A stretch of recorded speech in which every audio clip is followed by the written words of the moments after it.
Hi hello नमस्कार. ज्योती मोरे या YouTube चॅनलमध्ये तुमच्या सर्वांचं खूप खूप स्वागत आहे. मी आज तुम्हाला इथं ब्लाऊजवर डायरेक्ट कटिंग कशी करायची आणि फोरटक्स ब्लाऊज ते दाखवणार आहे. इथं आता आपण पीस घेतलेला आहे आणि पीसची आपण थोडी घडी टाकून घेतली. घडी किती टाकायची? ब्लाऊजचं जेवढं छातीचं माप येतं इथं बघा, आता 8:30 पावणे 9 ब्लाऊजचं माप आहे. तर आता इथं मी तुम्हाला दाखवते. इथं पूर्ण आपण माप टाकून घेतले. थोडं जास्त असेल तर थोडं कमी करून घ्या. व्यवस्थित कपडा टाकून घ्यायचा, सरकून घ्यायचा. कमी जास्त असेल तर करून घ्यायचा व्यवस्थित. तर हे इथं मी बरोबर करून घेतलेलं आहे. जे की पावणे 9 आहे ते पावणे 10. इथं उंचीचं बघा 12 आहे. तर आता आपल्याला इथं 13 13.5 असं टाकायचं आहे, कारण आपण डायरेक्ट कपड्यावर कटिंग करणार आहे. तर मी इथं उंचीचं बघितलं आहे, पण आपल्याला हे अशी उंची टाकायची नाही. तर आपल्याला पूर्ण माप बघून घेऊन कपडा कट करून घ्यायचा आहे. असं आता मी जेवढं आपण छातीचं मोजून घेतलं आहे ते पूर्ण एक साईड पीसाचं मी कट करून घेत आहे. हे बघा, असं आता पूर्ण आपला कपडा कट झालेला आहे. आणि आता त्यानंतर मी इथं तुम्हाला ब्लाऊजची घडी टाकून दाखवते. हे आता आपण फोल्ड करून घेतलेला आहे. बंद भाग माझ्याकडून आहे आणि खुला भाग आपला पलीकडच्या साईडला आहे. इथं मी आता उंची मोजून बघते आहे. उंची किती आहे आपल्या ब्लाऊजची? तर उंची आहे 12. तर आपल्याला इथं घ्यायचं आहे 1 इंच वाढून. जे पाठीमागचा भाग आहे ते 1 इंच वाढून घ्यायचे, 12च्या ऐवजी 13. आणि आपल्याला क्रॉसपट्टी जर समोरच्या कपड्यातच काढायची असेल तर त्याला अजून थोडा अर्धा इंच आपल्याला कपडा वाढून घ्यावा लागेल. तर आता इथं आपण अर्धा इंच समोरचा पार्ट वाढून घेऊ. मागच्याला मी खून करून घेतलेली आहे आणि हे बघा, इथं आता मी अर्धा इंच वाढवलं आहे, म्हणजे 13.5 घेतलेला आहे. 12 आहे. तर क्रॉसपट्टी 3ची टाकली, आडवा गळा 2चा टाकला आहे. ब्लाऊज छोटंच आहे आणि उभा गळा मी इथं 5चा टाकलेला आहे. आणि इथं शोल्डर 3चं आणि मोंढ्याला पण 5चा टाकलेला आहे. आणि तुम्हाला इथं मी दाखवते, 1.25 आणि पाऊण इंच असा मी इथं आकार दिलेला आहे.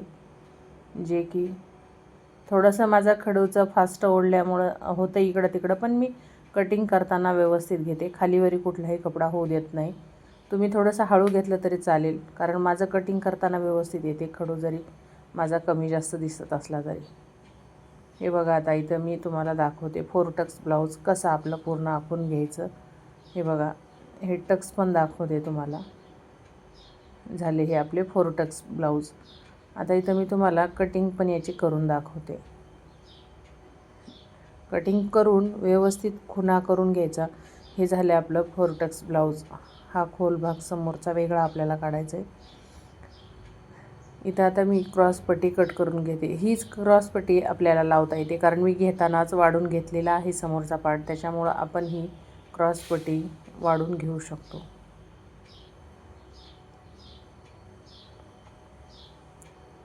हे बॅक साईड आपला पार्ट आहे, ते आपण टिक करून घेतलं होतं, त्याच्यावरून मी आता इथं कट केलेलं आहे. आणि हे इथं मध्यभागी फोरटक्सला मी एक कैची मारून खून करून घेतलेली आहे. आणि हे इथं बघा, मी आता हे मागचा पार्ट कट करत आहे. आणि हे जे समोरचा आकार जे आहे ते आपल्याला फक्त समोरचाच घ्यायचा आहे. इथं पण मी थोडंसं टिक करून घेते आहे, की थोडी कात्री घेतली ना तर आपल्याला ते व्यवस्थित तेवढंच लक्षात राहतं की इथंच आहे आपली शिलाई शोल्डरवरची. ते कट करायचंही गरज पडत नाही पार्ट.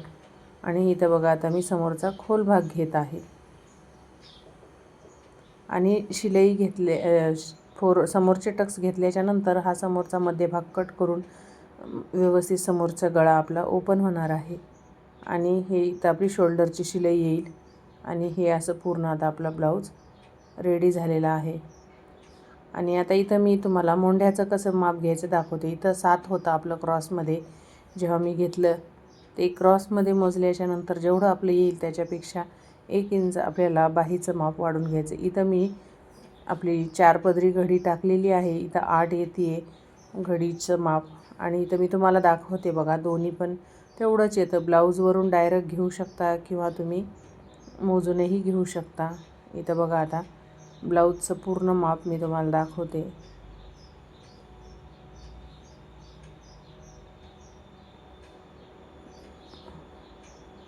थोडं वाढवून घेतलेलं आहे, कारण शिलाईत नंतर जाणार आहे, कारण मी सरळच ब्लाऊज ठेवला आहे त्याच्यामुळं मी वाढवून घेतलेलं आहे. हे बघा आता इथं आपलं 8 आहे ब्लाऊज, 8.5 आहे, 9.5 10 1.5 इंच वाढून घ्यायचं आहे आपल्याला. फोल्ड पट्टी आहे समोर त्याच्यामुळं. आणि इथं बघा तुम्ही 3 इंच सोडून तेवढंच आलं, काहीच फरक नाही. तुम्ही डायरेक्ट ब्लाऊज ठेवून माप काढा किंवा तसंही टेपनी मोजून काढा, तेवढंच येतं, काही फरक पडत नाही. पण सुरुवातीला नवीन शिकताना हे टेपनी मोजून घेतलेलं बरं. आणि बाहीचा आकार बघा किती सुंदर आला आहे. असं एकदा परफेक्ट कटिंग यायला लागली, हळूहळू शिकली का सगळं व्यवस्थित येतं.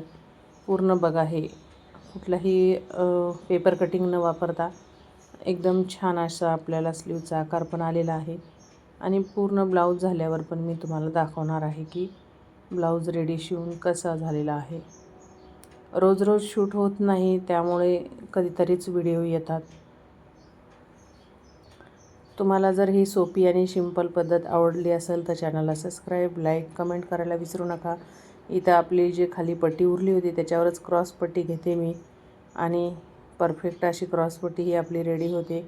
त्यानंतर आपलं पूर्ण ब्लाऊजच रेडी झालेलं आहे.